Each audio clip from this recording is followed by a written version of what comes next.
নমস্কার বন্ধুরা, Bhadreswar study centre চ্যানেলে তোমাদের স্বাগতম। তোমাদের জন্য দারুণ একটি সুখবর, ইস্টার্ন রেলের তরফ থেকে একটি নতুন নিয়োগ বিজ্ঞপ্তি প্রকাশিত হয়েছে। একদম কারেন্ট, একদম আপডেট তোমাদের কাছে প্রোভাইড করছি। তো এটা কিন্তু কোনো অ্যাপ্রেন্টিসশিপ নয়, এর জন্য কোনো আইটিআই যোগ্যতার প্রয়োজন হবে না। আগেই তোমাদের ক্লিয়ার করে দিচ্ছি, যেখানে ছেলে মেয়ে প্রত্যেকে আবেদন করতে পারবে। এখানে যোগ্যতা যেটি প্রয়োজন হবে সেটা হলো মাধ্যমিক। তুমি যদি মাধ্যমিক পাশ করে থাকো, তোমার বয়স যদি 18 থেকে 40 বছর হয়ে থাকে, তাহলে এই ভিডিওটা তোমরা দেখো। প্রত্যেকের জন্যই কিন্তু ব্যাপারটা ক্লিয়ার করে আমি দেব। তো এরকমই গুরুত্বপূর্ণ আপডেট পাওয়ার জন্য অবশ্যই কিন্তু চ্যানেলটাকে সাবস্ক্রাইব করে রাখবে এবং বেল আইকনটাকে অল করে রাখবে। তো দেখো, এখানে তোমাদের ব্যাপারটা আমি আগে ক্লিয়ার করি। সেটা হচ্ছে যে এইখানে আবেদন করার জন্য যোগ্যতা হচ্ছে তোমাদের মাধ্যমিক পাস, কোনো আইটিআই যোগ্যতার প্রয়োজন নেই, এবং বয়স হচ্ছে ন্যূনতম হচ্ছে 18 বছর তোমার কিন্তু হতেই হবে। সে তুমি মেল ক্যান্ডিডেট হলেও আবেদন করতে পারবে, তুমি একজন ফিমেল ক্যান্ডিডেট হলেও কিন্তু আবেদন করতে পারবে। ঠিক আছে? তো এবার শিয়ালদা স্টেশনের অন্তর্গত, শিয়ালদা ডিভিশনের অন্তর্গত যে বিভিন্ন যেসব স্টেশন আছে, সেই সব বিভিন্ন স্টেশনে কিন্তু এই নিয়োগগুলো কিন্তু করা হচ্ছে। কিন্তু তোমরা অবশ্যই কিন্তু কোন জেলা থেকে আমার এই ভিডিও দেখছো, তোমরা অবশ্যই কিন্তু তোমাদের জেলার নাম কিন্তু কমেন্টে জানাবে। কারণ তোমরা জানো যে আমি বিভিন্ন ধরনের আপডেট তোমাদের কাছে প্রতিনিয়ত প্রোভাইড করি। সেটি সেন্ট্রাল লেভেলের আপডেটও যেমন প্রোভাইড করি, ওয়েস্ট বেঙ্গল স্টেট লেভেলের আপডেটও প্রোভাইড করি, সেরকম কিন্তু জেলাভিত্তিক যখন কোনো আপডেট থাকে সেটাও কিন্তু তোমাদের কাছে প্রোভাইড করি। এর জন্য অবশ্যই কিন্তু প্রত্যেকে তোমরা জেলার নাম কিন্তু কমেন্টে জানাবে। এরকমই গুরুত্বপূর্ণ আপডেট পাওয়ার জন্য অবশ্যই ভিডিওটাকে কমপ্লিট দেখো, কারণ এরকমই গুরুত্বপূর্ণ ইনফরমেশন প্রতিনিয়ত আমার চ্যানেলের মাধ্যমে। তো চলো ভিডিওটা শুরু করছি, পিডিএফটা ওপেন করে নিচ্ছি। তো দেখতেই পাচ্ছ এখানে ডেট অফ সাবমিশন আগেই ক্লিয়ার করে দিই যে 20 ডিসেম্বর থেকে তোমাদের আবেদন শুরু হয়েছে এবং 10ই জানুয়ারি 2025 পর্যন্ত। দেখতেই পাচ্ছ সকাল 11টা থেকে বিকেল 4টে পর্যন্ত, এভরি ওয়ার্কিং ডে অন 13 জানুয়ারি 2025 দুপুর 2টো, এটা হচ্ছে তোমাদের লাস্ট ডেট। ঠিক আছে? 13ই জানুয়ারি 2025 হচ্ছে তোমাদের আবেদনের লাস্ট ডেট।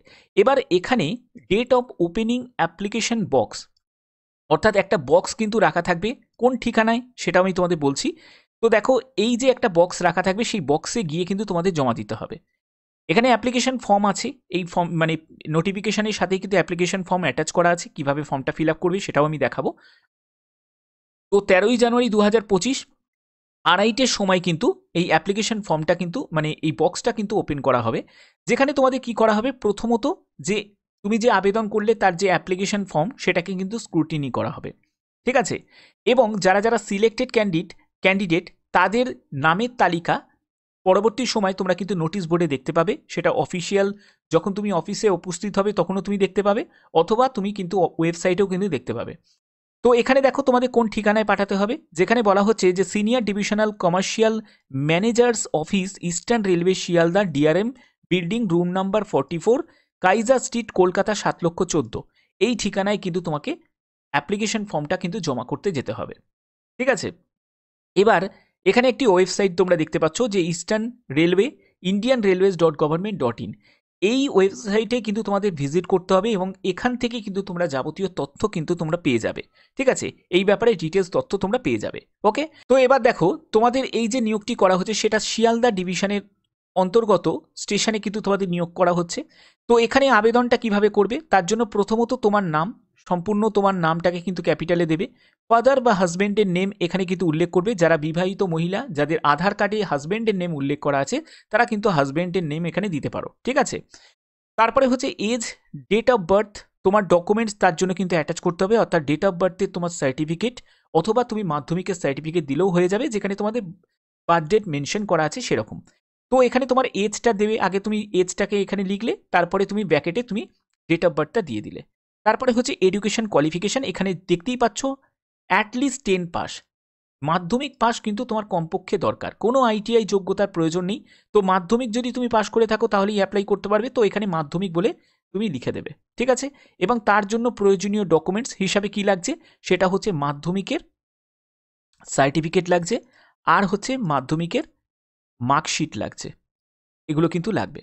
এরপরে হচ্ছে পার্মানেন্ট রেসিডেন্সিয়াল অ্যাড্রেস, তার জন্য তোমাদের কি লাগবে, সেটা হচ্ছে আধার কার্ড দিলেও হবে, অথবা তুমি কিন্তু পঞ্চায়েত বা কাউন্সিলরের কাছ থেকে তুমি সার্টিফিকেট নিয়ে নিতে পারো, যে একটা রেসিডেন্সিয়াল সার্টিফিকেট বললেই কিন্তু তারা দিয়ে দেবে, সেটা কিন্তু তোমাদের দিতে হবে। এরপরে যে ওয়েদার, এখানে কি বলা হচ্ছে, certificate by registered medical practitioner showing fit for active service. দেখো, তুমি এই যে কাজটা করার জন্য তুমি যে উপযুক্ত কি না তার জন্য কিন্তু তোমাদের একটা মেডিকেল সার্টিফিকেট প্রয়োজন। তো এই মেডিকেল সার্টিফিকেটটা তোমরা কোথা থেকে পাবে? যে কোনো ক্লিনিক থেকে পেয়ে যাবে, বা কোনো হসপিটাল থেকে পেয়ে যাবে, বা কোনো এমবিবিএস ডক্টরের কাছ থেকে যাবে, সেখানে গিয়েও কিন্তু তুমি মেডিকেল সার্টিফিকেটটা পেয়ে যাবে। তো এই মেডিকেল সার্টিফিকেটটাও তোমাদের অবশ্যই লাগছে, তার জন্য এখানে কিন্তু অবশ্যই তোমাদের ইয়েস লিখতে হবে। ওকে, আচ্ছা, এর পরবর্তী কি? এর পরবর্তী বলা হচ্ছে whether the applicant is having contract for any other hall station, অর্থাৎ তুমি কি অন্য কোনো হল স্টেশনে কি কাজ করছো? যেহেতু এই কাজটা সামান্য তো হল স্টেশনেই তোমাদের নিয়োগটি করা হচ্ছে, তো সেক্ষেত্রে তোমাদের সেটা কিন্তু জানাতে হবে। তো এখানে তুমি যদি অন্য কোনো হল স্টেশনে যদি কর্মরত থাকো তাহলে ইয়েস লিখবে, আর যদি না থাকো তাহলে তুমি এখানে নো লিখে দেবে।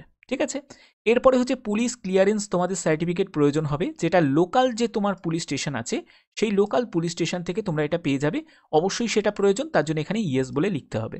এরপরে আধার কার্ড অথবা ভোটার কার্ড বা তোমাদের এনি আইডেন্টি কার্ড, যে কোনো একটি গভর্নমেন্ট আইডি কার্ড সেটা কিন্তু প্রয়োজন হবে, অবশ্যই সেটা দিচ্ছ।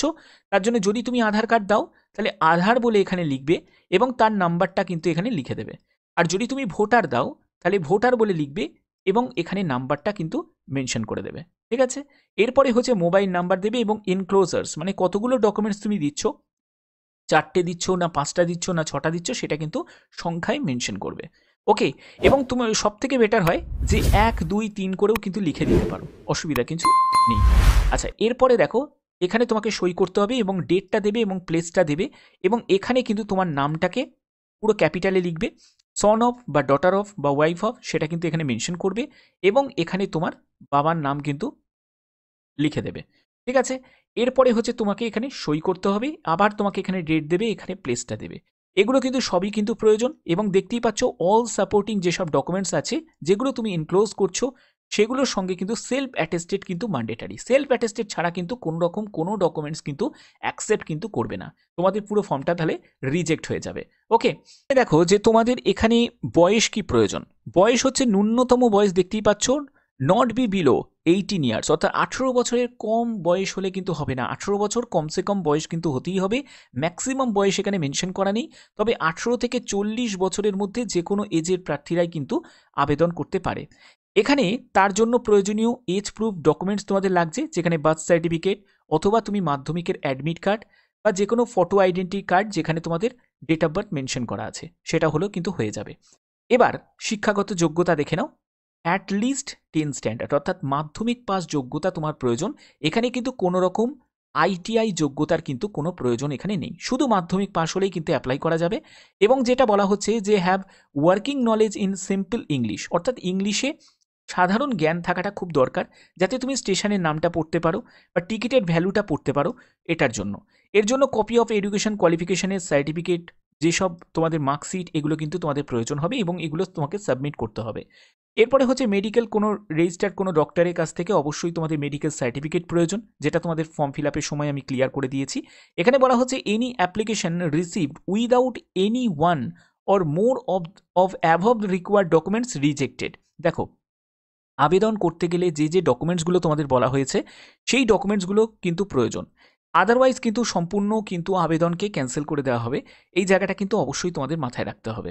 ওকে, এর পরবর্তী যেটা বলা হচ্ছে সেটা হচ্ছে all the documents in original এবং সাপোর্টিভ যেসব ডকুমেন্টসগুলো আছে, যেগুলো তুমি ফর্ম ফিল আপের সময় যেগুলো ইউজ করছো, ডেটাগুলোকে ইনপুট করছো, সেগুলো কিন্তু যখন তোমাদের একটা ডিভির মতো করে হবে তখন কিন্তু এগুলো কিন্তু প্রয়োজন হবে। এগুলো কিন্তু তোমাদের সবই কিন্তু অরিজিনালগুলো চেক করা হবে, এবং সেখানে যদি কোনো রকম ভুল ত্রুটি পায় তাহলেও কিন্তু সেটা রিজেক্ট করে দেওয়া হবে। অর্থাৎ এগুলো কিন্তু তোমাদের অবশ্যই মাথায় রাখতে হবে।